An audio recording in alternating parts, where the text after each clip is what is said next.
La violencia que otro ejerce sobre mí es la violencia que yo me ejerzo a mí mismo a través del otro. He querido comenzar con esta frase, aunque sé que estoy adentrándome en un terreno delicado, pero es necesario hacerlo. Permíteme compartir este caso que me conmovió profundamente, ya que se trató de alguien muy cercano a mí. Estaba conversando con una mujer que me contaba que su esposo la había engañado por 7ª vez y me preguntó: ¿qué crees que debería hacer?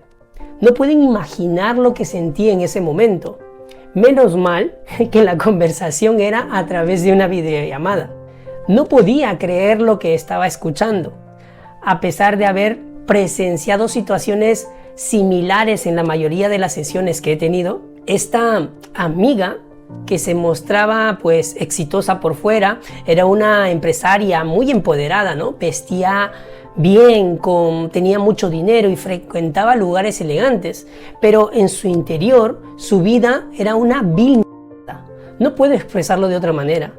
Mientras hablaba con ella, en mi mente resonaba constantemente su pregunta: ¿qué debo hacer? No podemos exigir que nos respeten si no nos respetamos a nosotros mismos.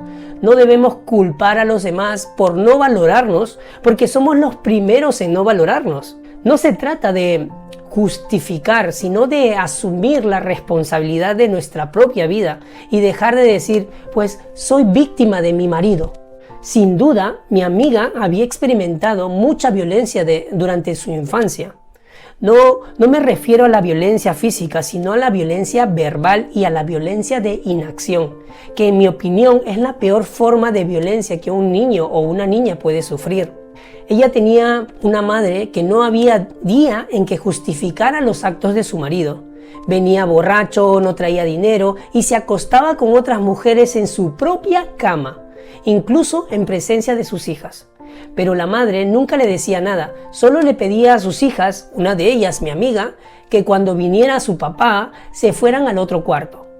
En los días que la madre descansaba, lo único que hacía era recriminar a sus hijas lo mal que hacía su padre. Nunca está en casa cuando lo necesitamos. Siempre está con otras mujeres. Nunca trae dinero y yo tengo que trabajar para mantenerlos a todos.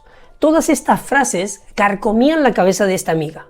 Pero esto no fue lo peor. Cuando venía el padre, la madre le servía la comida y le calentaba agua para que se bañara, porque pobrecito, seguramente viene cansado.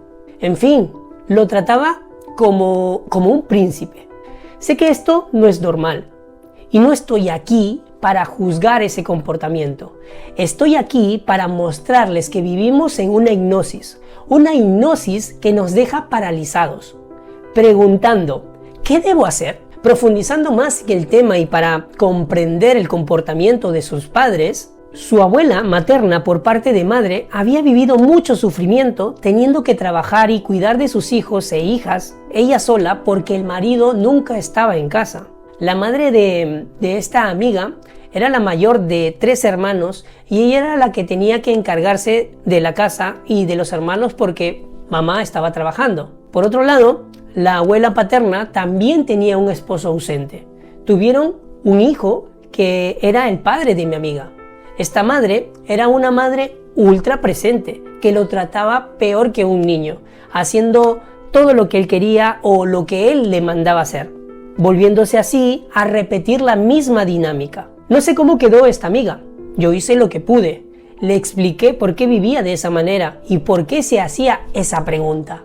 Pero claro, si solo nos quedamos en que la culpa es de papá o la culpa es del marido, estamos porque Santa Madre, no podía ser otra cosa. Imagino que seguirá viviendo de la misma manera, no lo sé, pero es importante entender que no existen culpables en este tipo de relaciones. Existen 2 personas que llevan una información inconsciente y cada una la manifiesta de una manera diferente. En este caso, y mayormente se manifiesta de esta manera, la madre es la sumisa o la víctima y el padre es el agresor. Ambos deben aprender por lo menos a respetarse y respetar a la otra persona. He querido hacer esta reflexión porque veo mucha gente que sufre y lo único que hacen es culpar a los demás sin conseguir ningún cambio, porque culpabilizando nunca habrá un cambio.